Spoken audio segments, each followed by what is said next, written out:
Recently, my status has changed from newly qualified to junior staff nurse. I am now an assessor, technically signing students off to say, yes, you passed your placement. No, you have not passed your placement. I have recently cut down my hours. I have gone from full-time, guys, to 18-hour contract. The reason for that is because I've gained the experience that I wanted to gain, and now I'm fully confident enough to join agency. So I am not a ward nurse. I cannot do the wards. I will never do a ward. I am an A&E nurse, so anything ward-based counts me out. I'm not there. Ward nurses are never happy with A&E nurses. I don't know how many times I've got told off by ward nurses to say this is outstanding, this hasn't been done. There is no lights that get switched off in A&E. Lights will be on day, night, 24/7. In regards to career progression, band 6, band 7, band 8, band 9, I've got no interest in them. I told them I am not stopping here. Initially, I would have said, yeah, I wanted to go. But then the pay and balancing with the responsibility, and it's like, why? I just want to leave the UK. I feel like I have overstayed my visit in the UK. Problem in all the feeling. Make you try to enjoy. Make you dance like Hey guys, welcome back to my channel. I hope you all doing well. Thank you so much for joining me once again back onto my channel. My name is Belinda, and if you've not already subscribed, please don't forget to press the subscribe button as well as turn on your notification bell so that you get a notification every time I upload. So guys, as you read from the title of this video, I am again back with a nursing video. It's been a long time since I've done a nursing video, but in this specific video, guys, we are going to talk about my 1 year experience being a newly qualified nurse here in the UK. It's literally 1 year this month since I've been qualified. So recently my status has changed from newly qualified to junior staff nurse, because when you qualify for the first year, I believe they classify you as a newly qualified nurse. Thereafter, when you have completed your preceptorship program, they will identify you as a junior nurse. If that makes any sense. So let us do a bit of a recap, because I feel like I haven't really talked much in regards to working as a nurse besides that one video I did where I spoke about my payslip. I'm going to talk to you guys about my 1 year experience being a newly qualified nurse. So if you are interested about knowing all the things that I have encountered and what you need to be prepared for and just overall experiences, you know what I'm saying, then please keep on watching. So first things first, for anybody who's wondering, I am an A&E nurse. I am not a ward nurse. I cannot do the wards. I will never do a ward. I am an A&E nurse. I say that proudly, as crazy as the work is. Throughout being a nursing student, I've never had an A&E placement. However, because I've had constant ward placements, I knew that this is not for me. So I have now been in A&E now for just over a year, or just going to a year, and I'm loving it. So anything ward-based counts me out. I'm not there. When I transfer a patient from A&E to the wards, I look around and I'm thinking, I don't want to be here. This is crazy. But then I get it, because if we are short-staffed in A&E and we get nurses from the wards to come to A&E, and then they be like, this is madness. So it's a bit different. I remember having this conversation with my husband, because my husband's a practitioner. He hates A&E. He would never work A&E. He's based surgical. In A&E, whether night or days, lights do not get switched off. I know that on some wards, nights get switched off because the patients need to sleep. Sometimes I find myself, when I'm transferring patients to the wards and I get into the wards, I first have to use my phone light to see where I'm going. There is no lights that get switched off in A&E. Lights will be on day, night, 24/7. That's it. Period. So I have recently completed my preceptorship program. I'm going to do a separate video in regards to preceptorship program for you guys, so that you guys can get a clearer understanding in regards to how it works. It's a bit annoying in my personal opinion. I didn't really like it, because it's like, after 4 or 5 years of studying nursing, who still wants to continue doing all of these study days that you have to do? Okay, things like that really annoy me, you know, like, that's just me. But I guess it has to be done. So now it's over and done with. So I've done the preceptorship. I've got signed off to say I've completed my preceptorship program. This video couldn't have come at the right time, because I have recently cut down my hours. I have gone from full-time, guys, 37.5 to 18-hour contract. So that is like 1-2-1-2, if that makes any sense. Reason for that is because I've gained the experience that I wanted to gain from A&E, and now I'm fully confident enough to join agency.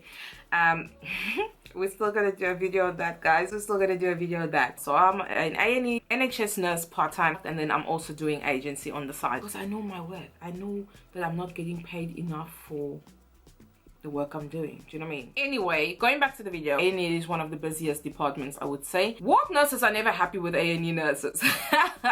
I don't know how many times I've got told off by ward nurses to say this is outstanding, that is outstanding, this hasn't been done, blah blah blah. And all I'm thinking is, I'm just transferring the patient. Like, it's not really my patient per se. In A&E, sometimes how it works, it's not a matter of you transfer your patients. You don't really get allocated patients. If you are the staff that is available to take the patient and the patient is about to breach meaning they're going to be too long in the department, then they need to move. It is not a safe thing, and I wouldn't advise anybody to do it. I have recently stood my ground and said, you know what?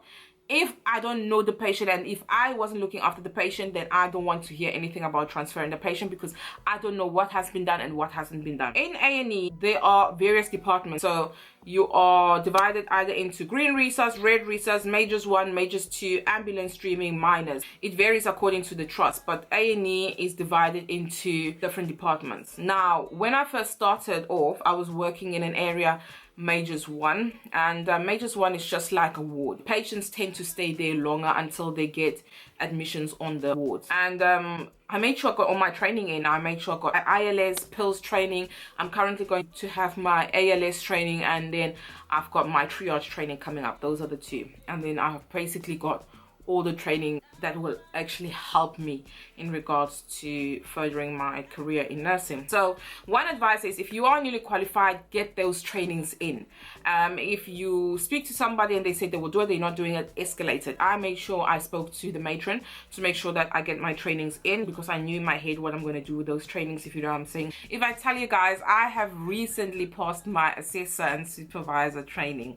I'm going to try and do a video on that as well. I am now an assessor, technically signing students off to say, yes, you've passed your placement, no, you have not passed your placement. But you guys know how I am, and I will pass you, why not? And I'm also getting all newly qualified nurses. Last time I've been getting emails, hi Belinda, you are my mentor. I'm like, mentor for what? I need mentorship myself. But once you get those trainings under you and you are taking the lead, I know that many people try to avoid being mentors for newly qualified nurses or students because they say it's extra stress added on top of the normal job. And I get it, because like there's a lot of things that need to be signed off, making sure that they are competent enough to be signed off, so it can be stressful. But for me, I don't mind it, I enjoy it. And this is one of the things that I always said that people who don't want to be mentors should not be assigned newly qualified nurses or students. Firstly, if you really want to teach because you like to teach, then go ahead and do that. If you don't want to teach and you don't want to have students and you don't want to have newly qualified asking you 1,000,001 questions, then don't do it. But unfortunately, the new rule is that every single nurse now has to be a supervisor, not necessarily an assessor, but they need to be a supervisor. So in regards to career progression, band 6, band 7, band 8, band 9, that's not going to happen for me. I've got no interest in them. I told them when I started working, I ain't stopping here. I am not stopping here. That's what I said. So there they already know that I'm not stopping. So at the beginning I would have said, yeah, that's what I'm working towards. But now I realize that the pay ain't balancing with the responsibility, and it's like, why? You know, so for me, not wanting to progress, it's got nothing to do with the fact that I'm going into medical school. Even that one, I can't even commit myself to that. So, but that's going to be a video for another day. I just want to leave the UK. You know, when you want to leave the UK, I just want to leave the UK. I feel like I have overstayed my visit in the UK. I'm not interested, so let's keep it moving. If I ever had to change my nursing career, it would be a nurse practitioner. Now, with patients in A&E, they don't really stay that long. They come in, we do the initial assessment, cannulation, taking bloods, first set of obs, and then sometimes we step them down because the turnover is quite quick. When I first started working in A&E, I was like, okay, I'm done with this patient. I've done their obs, ECGs, treatment given, bloods taken, okay, they are fine. Pressure areas checked, falls risk assessment done, they are fine. Next patient, blah, blah, blah, blah, blah. And as soon as you think, okay, I've managed to do all of them, they all move and new ones come in. So it's just like, you can't stay on top of it. Before, I used to put so much pressure on myself to say that you can stay on top of it. You can't. And that's unfortunately reality of the matter. Okay, so that is why sometimes you need a good team. Sometimes you don't have it and you just have to do what you can do. You can't go and kill yourself. Don't kill yourself. If we get patients who are really poorly, they normally get sent through to red resus or green resus. Now, in red resus, it's normally closed unless you get a poorly patient, like a RTC patient or a pediatric child or anything that's a matter of life and death that will go in there. And in order to be a nurse, to work in there, you have to have certain trainings. You have to have your pills training, you have to have your ILS training, and you have to have your ALS training. It will help if you have all of those trainings. So you really need to know what is what. You can't be in there and saying you don't know and don't know. You don't know what. Every second counts. Do you know what I mean? One thing that's different is our paperwork in A&E is very simple in comparison to paperwork on the ward. We don't do Waterloo and all of those kind of things in A&E. We just don't have time for that. We would do the basic falls risk assessment, especially if a patient comes falls risk, and also pressure areas. We would check those before we try to move them to the wards. Those are the basic things we would do. I think what I like about A&E is that every day is a different day. It's not a matter of like, oh, it's the same patient, same routine. No, I realized that the biggest thing that I could have done for myself is actually take a job in A&E. The things that I've encountered is very, very diverse. Okay, you come across anything and everything. So I haven't had any issues with other nurses. I wouldn't say all of them are my favorites. I know who I can have a, you know, proper conversation besides hi, how are you, or you're right conversation. I met a number of lovely people. Some of them I've got numbers. I'm the type of person, I don't really like to exchange numbers with people, but if I feel like, okay, you know what, I can exchange numbers with you, then I will definitely exchange numbers with you. One of the biggest things that I can't get over is how the cultural is between the doctors and the nurses. Like, some doctors talk down on nurses, which I think is absolutely ridiculous, because at the end of the day, if you prescribe treatment,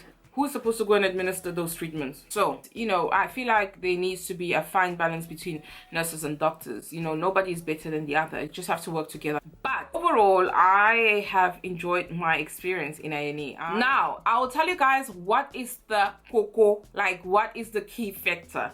The key factor to surviving as a newly qualified nurse is confidence. You have to have confidence. If you don't have confidence, you will be a bit behind. Not that you will fail, but you will be a bit lacking behind. And if you want to progress, your progress will be a bit slower than someone who is confident. So my advice is be confident. Even if you don't know something, be confident. You can always ask about it. So I think confidence is very, very important. And you know what? What I've learned is you learn on the job. What I was taught at university is not applicable when I'm working. It's just different, okay? I know there was one question I came across, like in regards to stethoscope. Listen, A&E nurses don't wear stethoscope. Unless you're a practitioner, then that's a total different ball game. But if you're a permanent A&E nurse, we don't do that. You know, even simple things like interpreting ECGs, we don't do that unless you took the training independently. But in regards to us reading, we normally do the ECGs and give it to the doctors to read and sign, and they will let us know whether the patient's ECG is all right. Must we put the patient on cardiac monitor? Must we step the patient down to a more visible area where the patient can be monitored frequently and regularly in A&E? Once again, guys, what I do want you guys to remember is confidence. Confidence is key. Confidence is the cuckoo. When I first started working in A&E, some people thought I was qualified longer than what I actually was qualified. I don't know nothing. Me.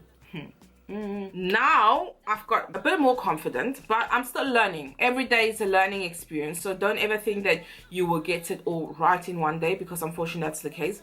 You will learn on the job. So guys, that is what I wanted to say. If you guys got any more questions in regards to my nursing experience, then please do comment that down below.